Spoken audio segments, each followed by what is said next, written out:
Hello friends, welcome back to our YouTube channel Aspire Civil Services. तो friends, आज की video पे हम लोग पॉलिटी की लेक्चर से स्टार्ट करने जा रहे हैं, जिसका पहला टॉपिक हमारा होगा making of the Indian constitution. तो पॉलिटी का सबसे इम्पोर्टेंट टॉपिक है making of the Indian constitution, क्योंकि यहाँ से ही हमारे जो संविधान बनने की प्रक्रिया है वो शुरू होती है। तो इसके अंदर हम लोग पॉइंट वाइज सारी चीज़ें डिस्कस करेंगे। ये आपके सभी यूपीएससी, स्टेट पीसीएस और भी बहुत सारे एग्ज़ाम्स के लिए यूज़फुल रहेगा। तो आप इस वीडियो को पूरा शुरू से एंड तक ज़रूर देखिएगा, क्योंकि इसी टॉपिक से आपको किसी भी एग्ज़ाम में 2 से 3 नंबर के क्वेश्चंस आ जाते हैं। तो making of the Indian constitution को हम चलिए स्टार्ट करते हैं। तो सबसे पहले अगर हम बात करें तो 1934 ये जो ईयर है ये बहुत इंपॉर्टेंट हो जाता है, क्योंकि 1934 में ही सबसे पहले आइडिया ऑफ कॉन्स्टिट्यूएंट असेंबली को एम.एन. रॉय ने दिया था। तो 1934 में एम.एन. रॉय ने आइडिया ऑफ कॉन्स्टिट्यूएंट असेंबली सबसे पहले दिया था। इसके बाद जब इन्होंने 1934 में हमारे एक कॉन्स्टिट्यूएंट असेंबली होना चाहिए, इसकी आइडिया जब एम.एन. रॉय ने दिया, तो 1935 में जो इंडियन नेशनल कांग्रेस थी वो ऑफिशियली डिमांड करती है कि हमारे पास एक अपना क्या होना चाहिए, कॉन्स्टिट्यूएंट असेंबली हमारे पास एक होनी चाहिए। 1935 में ऑफिशियली डिमांड करती है, ठीक है, इंडियन नेशनल कांग्रेस। इसके बाद अगर हम चलिए तो 1938 में इंडियन नेशनल कांग्रेस की तरफ से in behalf of Indian national Congress Jawaharlal Nehru एक कॉन्स्टिट्यूएंट असेंबली फॉर्म होनी चाहिए without the interference of outsiders. तो 1938 में जवाहरलाल नेहरू ने ये बोला कि विदाउट आउटसाइडर इंटरफेरेंस, मतलब कि बिना किसी बाहरी लोगों के इंटरफेरेंस के बिना हमारी जो इंडियन कॉन्स्टिट्यूशन है वो बननी चाहिए। तो 1938 में उन्होंने ये बात बोली, ठीक है। और जो हमारा इंडियन कॉन्स्टिट्यूशन बनेगा वो बेसिस ऑफ एडल्ट फ्रेंचाइजी के ऊपर बनेगा, ठीक है। तो आप एडल्ट फ्रेंचाइजी जानते होंगे, जैसा कि मैं सोच रहा हूँ, क्योंकि एडल्ट फ्रेंचाइजी का मतलब है कि anyone who is above 18 can vote, ठीक है। तो अगर हम इसके बाद बात करें तो 1940 में ब्रिटिश एक्सेप्ट कर लेती है ये इनके आइडिया को, जो 1938 में जवाहरलाल नेहरू ने बोला था। तो British accepted the August offer, और उस टाइम पे डिमांड एक्सेप्ट हो जाती है 1940 में। क्या ब्रिटिश एक्सेप्ट कर लेती है कि ठीक है आपकी एक कॉन्स्टिट्यूएंट असेंबली होगी, और इसको हम बोलते हैं अगस्त ऑफर, ठीक है। तो अगस्त ऑफर आपसे पूछता है तो 1940 में जो ब्रिटिश ने एक्सेप्ट किया था demand to have a constituent assembly of India, तो उसके लिए यहाँ पे अगस्त ऑफर का वर्ड यूज किया गया, ठीक है। इसके बाद हम बात करते हैं 1942 में, तो क्रिप्स मिशन आता है इंडिया, ठीक। क्रिप्स मिशन क्या बोलता है कि constituent assembly after world war two, but Cripps proposal rejected by Muslim League which wanted India to be divided into 2 separate constituent assemblies. तो 1942 में जो क्रिप्स मिशन आता है वो बोलता है, क्या बोलता है क्रिप्स मिशन 1942 में, कि जब वर्ल्ड वार टू हो जाएगा, आपको पता है कि उस टाइम पे वर्ल्ड वार टू चल रहा था, तो ये बोलता है क्रिप्स मिशन कि जब वर्ल्ड वार टू फिनिश हो जाएगा, ओवर हो जाएगा, तब हम आपका कॉन्स्टिट्यूएंट असेंबली बनाएंगे, ठीक है। लेकिन उन्होंने जो मुस्लिम लीग उस टाइम पे मुस्लिम लीग पार्टीशन ऑफ इंडिया चाह रही थी, तो वो बोल रही थी कि हमारा दो अलग अलग, एक इंडिया का कॉन्स्टिट्यूशन और एक पाकिस्तान का कॉन्स्टिट्यूएंट असेंबली बननी चाहिए। तो उन्होंने इस प्रपोजल को रिजेक्ट कर दिया था, कि बोला था कि एक ही केवल कॉन्स्टिट्यूएंट असेंबली बनेगी, 2 अलग अलग कॉन्स्टिट्यूएंट असेंबली नहीं बनेगी, ठीक है। इसके बाद हम बात करें अगर आगे, तो 1946 में cabinet mission led to formation of one constituent assembly. तो 1946 में जो कैबिनेट मिशन आता है वो बोलता है कि एक कॉन्स्टिट्यूएंट असेंबली बनेगी। चलिए इसके आगे अगर हम देख लें तो 1946 के आगे अगर हम बात करें तो कॉन्स्टिट्यूएंट असेंबली बनने की जब बात हो जाती है, तो कॉन्स्टिट्यूएंट असेंबली बनने के लिए 389 सीट्स रहती हैं, जिसमें से 296 सीट ब्रिटिश इंडिया की होंगी और 93 सीट्स जो होंगी वो प्रिंसिली स्टेट्स की होंगी। और जो 296 ब्रिटिश इंडिया की सीट्स होंगी वो इनडायरेक्टली इलेक्टेड होंगी, और जो ये 93 प्रिंसली स्टेट्स की सीट होंगी वो नॉमिनेटेड होंगी, ठीक है। अब जो 296 सीट्स थी ब्रिटिश इंडिया प्रोविंसेस की, वहाँ से 292 जो होंगी वो ड्रॉन फ्रॉम 11 गवर्नर प्रोविंसेस, जो यहाँ पे 11 गवर्नर्स के प्रोविंस थे, वहाँ से 292 सीट्स इलेक्ट होंगी इनडायरेक्टली। और जो 4 सीट्स होंगी वो 4 chief commissioner provinces, 1 from each, ठीक है। मतलब जो 4 चीफ कमिश्नर प्रोविंसेस थी वहाँ से एक एक सीट चारों के लिए होंगी, ठीक है। तो ये यहाँ पे था। इसके बाद अगर हम बात करें तो जब ये इलेक्शन हुआ 389 सीट्स पे, तो यहाँ पे जो रिजल्ट आया उसमें 208 सीट्स हम किसको मिलती है, कांग्रेस को मिलती है। मुस्लिम लोग को मिलती है 73 सीट्स, और इंडिपेंडेंट 15 सीट्स मिलती हैं, ठीक है। और जो 93 सीट्स जो हमारे प्रिंसली स्टेट्स को थी वो इससे स्टे अवे हो गए थे, मतलब उन्होंने इसमें पार्टिसिपेट नहीं किया। क्यों? क्योंकि उनके मन में कहीं ना कहीं डर था कि अगर कॉन्स्टिट्यूंट असेंबली बन जाएगा तो हमारा राजपाट जो हमसे वो छीन लिया जाएगा और एक डेमोक्रेटिक कंट्री बन जाएगी इंडिया, ठीक है। तो इसलिए उन्होंने पार्टिसिपेट इसमें नहीं किया। तो अगर हम बात करें तो जो कॉन्स्टिट्यूंट असेंबली का इलेक्शन हुआ था वो हुआ था जुलाई से अगस्त 1946 के बीच में। तो ये आपको याद रखना, ये एक बहुत इंपॉर्टेंट पॉइंट है, ठीक है। इसके बाद अगर हम बात करें तो जब हमारे यहाँ इलेक्शन हो गया और कांग्रेस को 208 सीट्स मिल गई, तो यहाँ पे सच्चिदानंद सिन्हा को first president of constituent assembly का बना दिया गया। क्यों?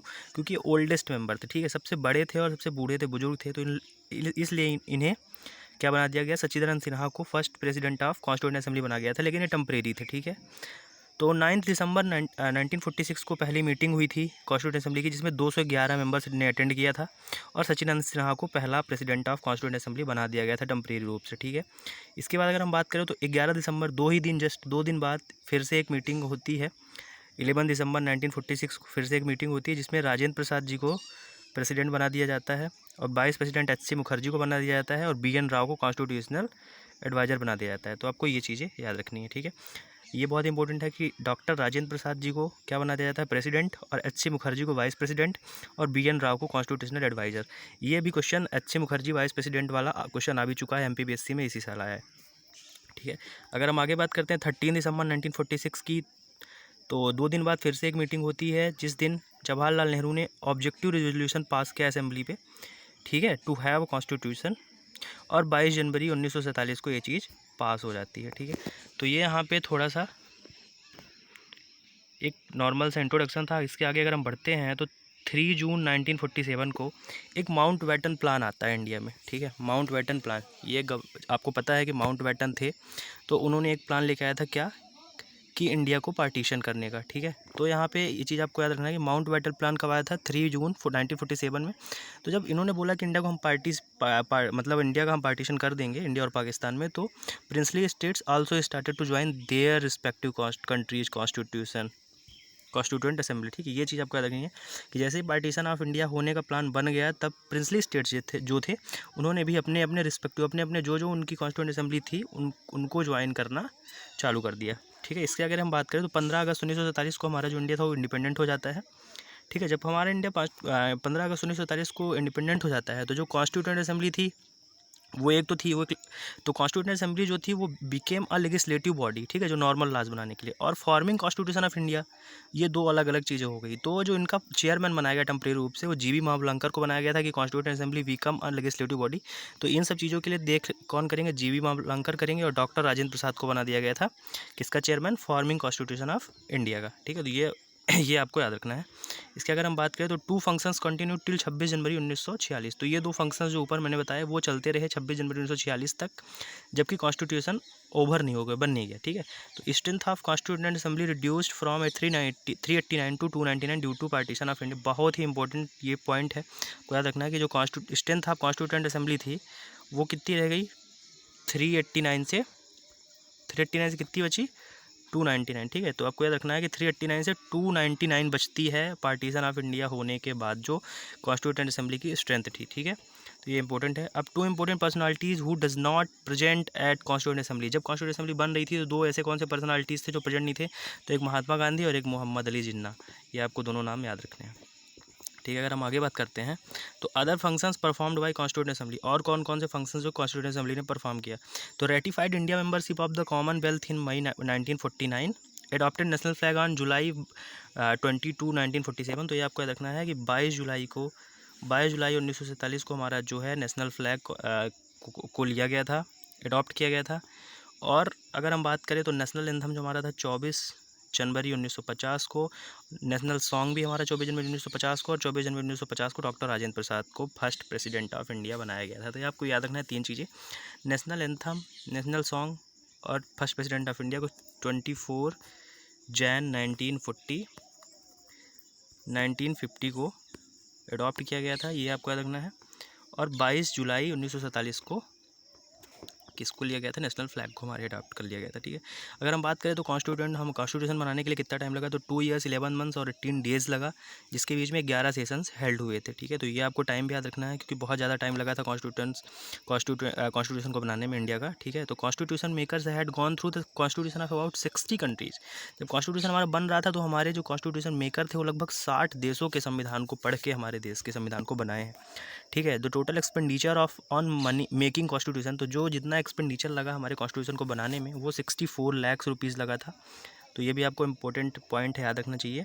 और जो फाइनल सेशन था वो 24 जनवरी 1950 को, तो मैंने अभी बताया कि 24 जनवरी 1950 को नेशनल सॉन्ग, नेशनल एंथम और प्रेसिडेंट ऑफ इंडिया इनको अडॉप्ट किया गया था। तो ये फाइनल सेशन था।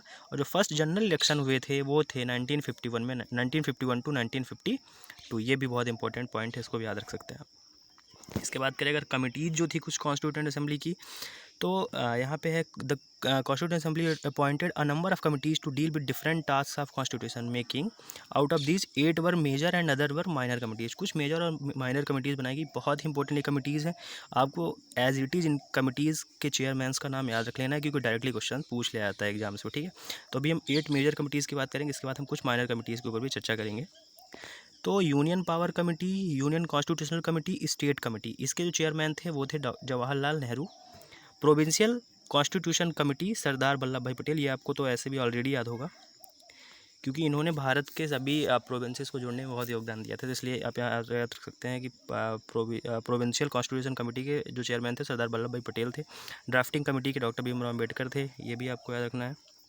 Advisory committee on fundamental right minorities and tribal and excluded areas के सरदार पटेल थे। फंडामेंटल राइट्स सब कमेटी, ये इसके अंदर आती है, तो JB कृपलानी थे। Minorities sub committee HC Mukherjee थे।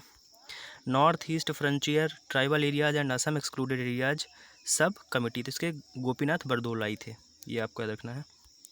इसके बाद बात करें अगर excluded and partially excluded areas other than those in Assam sub committee, तो AB ठक्कर थे। रूल्स फॉर प्रोसीजर कमेटी और स्टीयरिंग कमेटी, इसके दोनों के चेयरमैन थे डॉक्टर राजेंद्र प्रसाद। ठीक है, तो इन कमेटीज़ का आप नाम याद रख लीजिए और नोट डाउन कर लीजिए इनको। इसके बाद ड्राफ्टिंग कमेटी जो थी वो 7 लोगों की मेंबरशिप में बनी हुई थी, जिसमें एक चेयरमैन थे और 6 मेंबर्स थे। ये 29 अगस्त 1947 को बनी हुई थी। ठीक है, ये देख लीजिए 29 अगस्त 1947 को बनी। इसके डॉक्टर BR अम्बेडकर चेयरमैन थे, मैंने बताया, और 6 इसके और मेंबर्स थे। आप उनको याद रखना है तो याद रख लीजिए, बाकी कोई इतना इंपॉर्टेंट है नहीं। इन कभी कभी पूछ लेता है कि इनमें से कौन से मेंबर्स नहीं थे ड्राफ्टिंग कमेटी के, तो एक बार इनसे आप गो थ्रू कर लीजिए बस। ठीक है, इसके आगे हम बात करेंगे तो first draft of Indian constitution जो था वो फरवरी 1948 में आया, जब कॉन्स्टिट्यूशन ने अडॉप्ट किया 26 जनवरी 1949 को। तो उस टाइम पे प्रीएम्बल था हमारे कॉन्स्टिट्यूशन में, 395 आर्टिकल थे, 8 शेड्यूल थे और 22 पार्ट्स थे। यहाँ पे मैंने लिखा, आप याद रख सकते हैं। ठीक है, इसके बाद अगर हम आगे बढ़े तो article 5, 6, 7, 8, 9, 63, 24 etcetera come into force on November 49। ठीक है, इसका जो रिमेनिंग प्रोविजंस थे वो 26 जनवरी 1950 से कमेंस होते हैं। अब 26 जनवरी 1950 को ही क्यों उन्होंने डेट चूज़ किया, जब हमारा कॉन्स्टिट्यूशन 26 नवंबर 1949 को बन गया था, 26 जनवरी 1949 को बन गया था, तो इन्होंने 26 जनवरी 1950 को क्यों कमेंस किया। तो इसके पीछे की हिस्टोरिकल इंपॉर्टेंस है। अगर हम उस हिस्टोरिकल इंपॉर्टेंस को देखें तो 1929 में एक लाहौर सेशन हुआ था, आपने हिस्ट्री में पढ़ा होगा, जिसके हेड थे जवाहरलाल नेहरू। तो उस दिन इन्होंने अडॉप्ट किया था, अडॉप्टेड पूर्ण स्वराज एज इट्स गोल। उस दिन इन्होंने बोला था कि हमारा जो पूर्ण स्वराज है वो हमारा आज से गोल है। और उसी दिन 26 जनवरी 1930 को ही इन्होंने कंप्लीट इंडिपेंडेंस डे भी मनाया था, इसलिए 26 जनवरी का इंपॉर्टेंस हमारे इंडियन हिस्ट्री में बहुत बढ़ जाता है। ठीक है, अब कुछ क्रिटिसिज्म भी हुआ कॉन्स्टिट्यूएंट असेंबली का, अगर हम देखें तो नॉट अ रिप्रेजेंटेटिव बॉडी। कुछ लोग बोलते हैं कि नॉट अ रिप्रेजेंटेटिव बॉडी, क्योंकि जो मेंबर्स थे यहाँ पे इनडायरेक्टली इलेक्टेड हुए थे, मैंने बताया था आपको। और ये टाइम कंज्यूमिंग, क्योंकि यहाँ आपको पता है कि बहुत सारा टाइम इनको लग गया बनाने में, 2 ईयर्स 11 मंथ्स और 18 डेज़ का टाइम लग गया था, जबकि USA का जो संविधान था वो 4 महीने में बनकर रेडी हो गया था। ये नॉट अ सोवरेन बॉडी, क्योंकि ये ब्रिटिश प्रपोजल से बना हुआ था। ठीक है, इसमें संप्रभुता नहीं है। डोमिनेटेड बाई कांग्रेस, क्योंकि कांग्रेस का डोमिनेंस था उस टाइम पे, आपको पता है। और डोमिनेटेड बाई हिंदूज़। ठीक है, तो डोमिनेटेड बाई हिंदूज़, तो ये चीज़। अब कुछ वहाँ पे मैंने माइनर कमिटीज़ को छोड़ दिया था, अब हम उस माइनर कमिटीज़ को देख लेते हैं। इन माइनर कमिटीज़ से क्वेश्चन आया हुआ है। ठीक है, तो आपको इंपॉर्टेंटली याद रखना है। अब फाइनेंस एंड स्टाफ कमेटी के डॉक्टर राजेंद्र प्रसाद थे। हाउस कमेटी के B Pattabhi Sitaramayya. Order of business committee के डॉक्टर KM मुंशी। और ad hoc committee of national flag के doctor Rajendra Prasad. Committee on the function of constituent assembly GB Mavalankar, इनको मैंने पहले बताया है। प्रेस गैलरी कमेटी की उषा नाथ सेन। तो ये कुछ इंपॉर्टेंट माइनर कमेटीज़ के भी चेयरमैन थे। तो मैं उम्मीद करता हूँ कि आपको जो मैंने बताया वो समझ में आया होगा। अब हम अगले नेक्स्ट वीडियो पे, हमारा जो नेक्स्ट वीडियो आएगा उस पर हम बात करेंगे प्रीएम्बल ऑफ द कॉन्स्टिट्यूशन। तो प्लीज़ अगर आपको ये वीडियो पसंद आ रहा है तो चैनल को सब्सक्राइब करें, वीडियो को लाइक करें और सब्सक्राइब करना बिल्कुल ना भूलें। Thank you very much.